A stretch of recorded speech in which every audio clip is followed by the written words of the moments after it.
Hello, and welcome to the first podcast from ArbDB Chambers on workplace and employment mediation.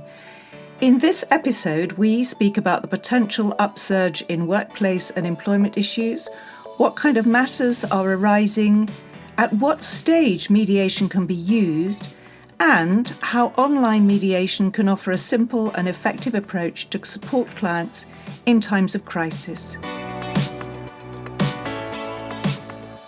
So I'd like to introduce my two colleagues, Anthony Fincham and Sheila Bates. Anthony, would you like to introduce yourself? Thank you, Jane. Well, good afternoon, if it's afternoon with you. Jane says, my name is Anthony Fincham. I'm a mediator at ArbDB Chambers as well. And I've focused on workplace mediations for goodness longer than I like to admit, about 25 years. My background was solicitor partner in an international law firm, CMS, specializing in employment law with a litigation bias. Thank you, Anthony. And Sheila?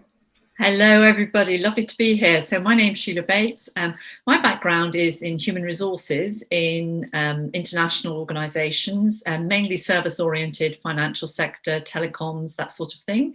And I've spent many, many years trying to help people in organisations have better conversations and to resolve their issues in the workplace. And I'm also a mediator at ArbDB, and I really think that mediation can be such a helpful tool in trying to resolve issues in the workplace. Thank you, Sheila. And I'm also a lawyer by background. I've been a mediator for 25 years. I'm now actually known as the barefoot mediator. And that's because I'm so passionate about introducing the principles of mediation into the workplace and into our everyday lives. So let me start by asking both of you, actually, has there been, do you think, in the sort of turbulent year we've been living in, an upsurge in employment and workplace matters in this last year? Anthony? Well, I haven't myself observed an upsurge. And of course, one thing that's been different is people haven't been working by and large alongside each other in the same workplace, which is a situation which can give rise to friction and dispute. So it might even be that there's been a decrease, but I don't have any real scientific basis for saying one or the other. I think what I would say is I would predict there will be a demand for mediation as people emerge out of lockdown. There are going to be a lot of issues. Jane, I may be jumping ahead, perhaps you're going to ask me about these later, but there'll be questions about coming back to work. That may be acceptable to some, but it won't be acceptable to everybody. Does the employer need to show a reasonable case to get people back? How about COVID risk? Could the employee argue there's been some variation in terms and conditions through custom and practice, titling him or her to stay at home?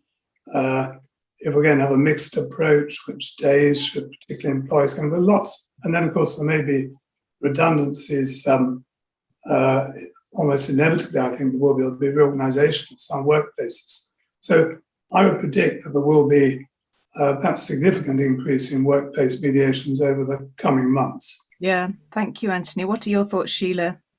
Yes, I would absolutely concur that that the requirement is going to be more important than it perhaps has been latterly.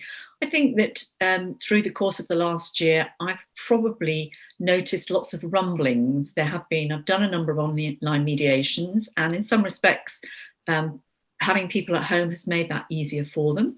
So I think that where there were difficult situations where people have been removed from the work situation and are at home, that has perhaps helped. By the same token, now there's a return to work in whatever guise, and I think that for lots of people that's throwing up issues and concerns. And actually, I've been doing quite a lot of conflict coaching to try and help people to get back into the workplace before we get to mediation stage to try and avoid it. So that was the next thing I was going to talk about. And Anthony, you've sort of touched on that and what kind of matters are arising. And one of the things I'm seeing myself is that there are some of the conflicts or the tensions, if you like, Sheila, of people who are having to manage teams remotely, where some people are in the office and other people aren't in the office. And then, as you say, Anthony, whether they're going back or not going back, and whether they're going to be redundancies. So a lot of these issues are beginning to emerge and are creating tension, if not conflict. And, I wonder what else you've seen along the way. Yeah. Well, I suppose one thing I would say is that a lot of homework has been done, if you like, on the hoof in an emergency. And I don't think in many cases there's been any great attempt to formalise that new situation. And I think now, as people go back to work, where people are allowed or encouraged to work from home, there's bound now to be some degree of addressing the issues which arise on IT, health and safety, who pays for the heating, Yes. internet. Yes. Although, of course, you may save commuting costs, but I think most employers would say, well, that's a windfall for me, nothing to do with my employer.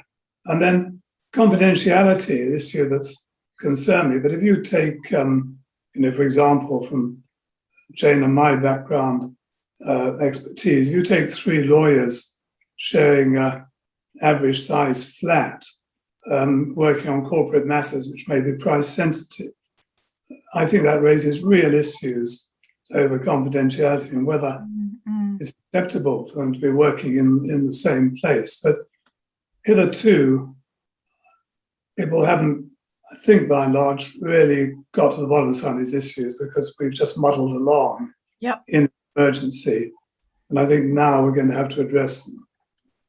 Yeah, Sheila, what do you think? I think that I've had a recent example, actually, which I think is quite interesting of how things are showing up, is somebody who came to me for advice because they were returning to work, having been on maternity during lockdown. And they were saying things like, I don't think my employers have really understood that I was pregnant because all they saw was the top half of me. And when I went, when lockdown came, I was, a couple of months pregnant. So they sort of missed all of that. And what I thought was really interesting was that individual had then gone back to the workplace. And actually, there was a lot of unsaid business because she hadn't been allowed to take her maternity leave when she wanted. So she ended up only being at home for 2 days before she gave birth. And, a lot of bad feeling about that and the pressures. So I think that what's interesting is, to highlight in a way what Anthony is saying is that a lot of stuff has come about sort of inadvertently, and there are some of that's got a long tail and there'll be issues to be resolved. But that was, one that I think for women coming back to work after having babies who've been stuck at home and haven't had a normal maternity leave either, it's quite a particular area where certainly I think there's a lot of work to be done. So the big question for all of us then is, as mediators, at what stage could we help our clients with some of these emerging issues? I mean, do they have to wait until there's a crisis, till they actually perceive there's a conflict or a dispute? Or can we step in earlier and really help them a bit at an earlier stage? What do you think, Anthony? Well, I always say, think about mediation sooner rather than later, and then carry on thinking about it. And I'd also say that if you're not going to mediate, you want to ask yourself the question, why not mediate now? Do we really have to let this matter develop? I appreciate the other side of this, that until issues have emerged properly or been formulated, it may not be possible to have a constructive mediation. But by and large, I would say sooner rather than later. And one area which I've noticed perhaps increasing is where an employer gets in a mediator or neutral to try and head off an emerging dispute or falling out between 2 employees, both of whom the employer wants to keep. And the employer's senses that unless something is done, and perhaps thinking a bit outside the box, just compared with normal internal management, then one or both of the employees may be heading for another job, which they wish to avoid. Yes. And I think where you have that situation, probably quite difficult actually to think of many circumstances where the mediator would get involved too early.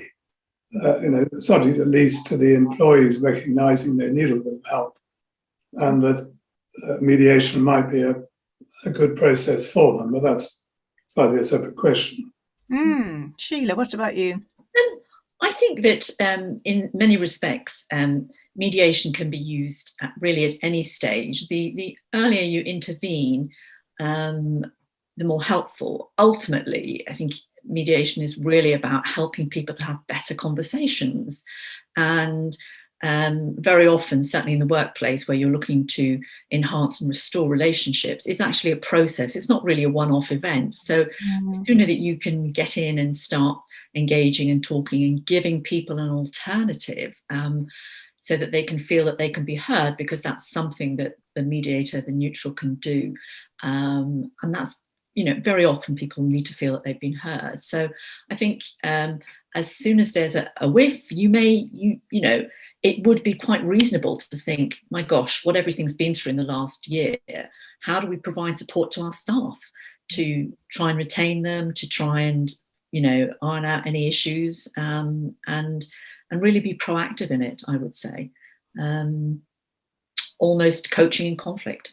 Yep. I think it's a great approach to see it as support, as managing conversations. And I have a mantra: catch it early, resolve it simply. And I think, therefore, the earlier you can encourage an employer to say, actually, we could just do with some support here. It doesn't need to be a complicated process, just coming in to support staff and support HR. We have a role there as well. Now, what about online mediation? Because we've all been locked in our homes for much of last year, and yet we've managed to keep on mediating. How has that worked out for both of you, and what opportunities does that provide for our clients? I was mediating yesterday, actually, and I was really happy at the end of it, because I felt that the parties were very relaxed, relatively speaking, in their own spaces at home. And I think a year in, we're all used to flipping between breakout rooms, and the technology is much less of an issue. So as a mediator, I feel that I'm really able to focus on the parties now. You're not thinking about the technology so much, and if something goes wrong, you know that you can sort it out. So I think that it really is. Often people feel it's safer, and they would dare to do that where they may not want to, feel that they're confronted with someone. There are perhaps some limitations. Would you rather have dinner with somebody remotely, or would you rather go to the restaurant with them? Good choice there, Sheila, I can tell you. But mediation slightly different. What are your experience of online mediation, Anthony? Well, I agree with I think everything Sheila said, and particularly people being at home and in a comfortable place for them. I think that may help relax the parties, if you like. One specific point I would make in addition is that if you're having an online mediation, it's much easier, practical terms, to break off and resume. Whereas if you feel you've got to reconvene physically, it can be quite a challenge. And I think that can have a real value in that you can have a cooling off period. I think it takes pressure off the parties. Yeah. And mediation. And I've had one or two which have been arranged for 2 days from the start. So we said we'll meet on Tuesday and Friday, say. And I think that does probably help the whole atmosphere on Tuesday, people knowing that they won't be having to, or may not have to, make any decisions that day, but can reflect on what's happened before resuming later in the week. So I think online leads itself very much to that, and I'm pretty positive. And I would reflect both of your experiences. I've actually quite enjoyed online mediation, because I think I've found people more relaxed, less stressed and worried about being in a room with someone they feel in conflict with. They've got their own sort of favourite coffee cup there, so they feel a little bit more. And also, you can break things up without this sense of you're having to ask people to keep coming backwards and forwards with all the traveling. So it's meant that the structure and the planning of the mediation could be much more flexible. And today I've just had a follow-up session for something which we've done in 2 chunks before. And then I've said, well, let's have a follow-up and see how you're getting on. And it's no problem to just show up online for an hour and for us all to check in. So it gives that opportunity to actually support the client over a longer period of time, which I'm really enjoying. Yeah. I also think it's lovely that I've seen lots of dogs and cats and kids and, and babies. And I think that's not a bad thing in mediation, because at the end of the day, we bring our sort of, ourselves to work in our entirety. And I think that's quite interesting. And I always bring my my mole, making molehills out of mountains. So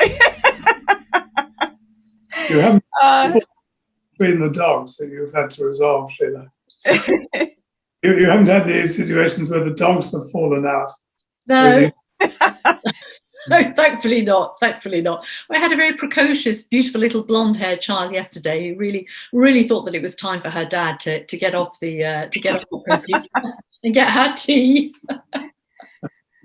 Well, look, I think we've had a really interesting session, and just a short one to really help highlight that actually this last year has created some circumstances which I think in the workplace, which I think are raising tensions, the possibility of conflict and disputes, and recognizing that we mediators with our skill sets can step in earlier to support our clients, even if it's not, technically a mediation. We can support them in conversations, in managing conflict, and in looking ahead to how they're going to help people reintegrate into the workplace. And actually, that being online gives us even more flexibility and opportunities to offer that support. So I don't know if any of you have got any final word you'd like to say to anybody who might be watching this podcast.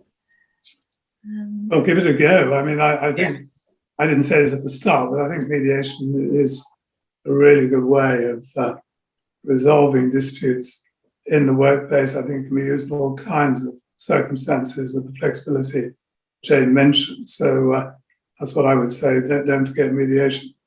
Give it a go. And Sheila? I think it's that old adage of a problem shared is a problem halved. And if you've got somebody who's neutral and that you trust and you've got, it's confidential, I think that can be really helpful. Thank you. And I would simply say again, catch it early, resolve it simply.